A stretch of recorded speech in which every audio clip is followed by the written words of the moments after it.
Vamos falar hoje sobre autoliderança, que é um conceito que se refere a liderar a si mesmo, né? É o famoso domínio próprio, uma pessoa que tem controle de si mesmo e que sabe como ela deve ou não agir em determinadas situações. Antes de começar a falar propriamente, eu quero citar uma frase aqui de Lao Tse, que ele disse o seguinte: dominar os outros é força, dominar a si mesmo é poder. Portanto, baseado nessa frase, vamos seguir o nosso raciocínio aqui, de que a autoliderança não é algo que alguém nos impõe, mas é algo que a vida nos impõe. Nós temos que cuidar de nós mesmos, nós temos que ser capazes de liderarmos a nós mesmos, né? E nada melhor para você aprender isso do que no campo do esporte. Por isso eu quero te contar uma história que aconteceu comigo mesmo. Eu era um líder negativo de mim mesmo, líder de mim mesmo negativo, e também isso era explícito para as outras pessoas, né? Porque quando você é um líder negativo de si mesmo, isso respinga nas outras pessoas. Isso mostra como você age com as outras pessoas e acaba sendo uma pessoa irritante, chata, como eu era. Eu, na beira da quadra, levei cartão vermelho muitas vezes por discutir com os árbitros, porque eu queria ganhar e explodia por qualquer erro que eles cometessem. Mas o tempo foi passando e isso não melhorava. E a minha família insistia comigo, conversava comigo, os meus grandes amigos, né? Meu grande mentor, o professor Davi lá de Anápolis, sempre colocava a mão no meu ombro e dizia: Jorge, você tem que aprender a manter a calma e tudo mais. E o primeiro passo para você poder manter a calma é sair do estado de negação, porque eu negava que eu fazia aquilo por causa só do meu temperamento. Eu justificava que era porque o árbitro tinha errado, porque alguém tinha feito alguma coisa totalmente errada contra mim, se eu era obrigado a engolir aquilo, né? Eu tinha sempre esse pensamento.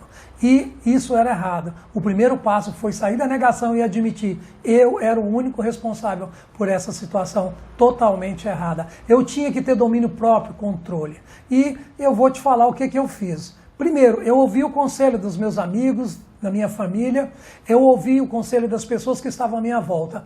E comecei a admitir que eu estava errado. Então, o primeiro passo é eu admitir que eu estava errado. Eu imaginei que eu estava errado e comecei a imaginar aquela situação em que eu era expulso da quadra por um motivo de um erro da arbitragem, às vezes, e às vezes nem era eles que erraram, era a minha interpretação que estava errada, e eu explodia, e eu comecei a imaginar aquilo, pensar: nossa, que vergonha, a vergonha para minha família, para os meus amigos, para a minha equipe, né? E aquilo, eu comecei a pensar naquela imagem e comecei a tentar expurgar essa imagem da minha cabeça, da minha mente, que eu não ia mais fazer isso, que não ia acontecer aquilo, e deixei essa imagem passar. Em segundo, eu tentei formar uma imagem positiva de mim mesmo na beira da quadra. Eu comecei a imaginar como que seria uma situação conflitante, uma situação difícil no momento decisivo do jogo, em que eu teria discordado daquilo que o árbitro apitou lá no jogo, ou do que um atleta fez, como que eu ia agir positivamente? Que eu ia respirar 2, 3 vezes, voltar à presença, voltar ao normal, e aí sim tentar falar alguma coisa. É claro que nas primeiras vezes isso não funcionou muito, mas ao longo do tempo a coisa foi funcionando.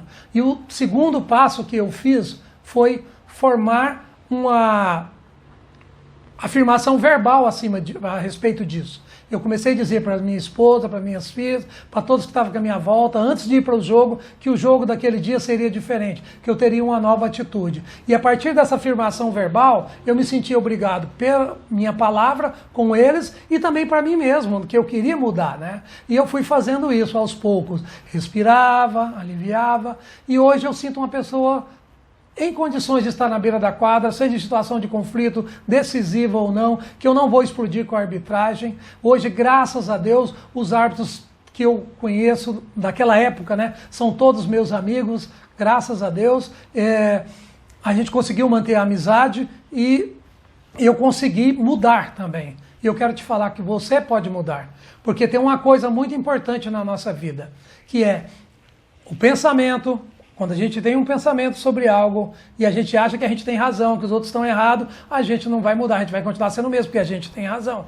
Então você tem que ter um pensamento correto a respeito de si mesmo e a respeito das suas atitudes. Segundo, você tem que formar uma imagem positiva daquilo. Imagine você fazendo aquilo certo, do modo correto. Respira fundo, deixa aquela imagem tomar corpo dentro de você. Terceiro, fale para as pessoas que estão próximas a você que você agora é uma nova pessoa, que você vai agir da forma correta a partir de agora. E quarto, comece a agir da forma correta. Mesmo que você falhe algumas vezes, retorne o processo, continua. Porque muitas das vezes nós temos uma imagem tão formada de que estamos certos que nós não queremos mudar. Eu espero que eu tenha ajudado você através desse exemplo da minha própria vida aqui. Todos os que me conhecem aí no esporte sabem que eu estou falando é verdade. E eu te peço só uma coisa. Curte o nosso vídeo aqui, faz um comentário aqui, se você está assistindo pelo Instagram, se está assistindo pelo YouTube, inscreve no nosso canal, dá um like aí no nosso vídeo, que você vai ajudar a gente a estar levando esse conteúdo para mais pessoas. Hein? A gente se vê por aí, vamos embora!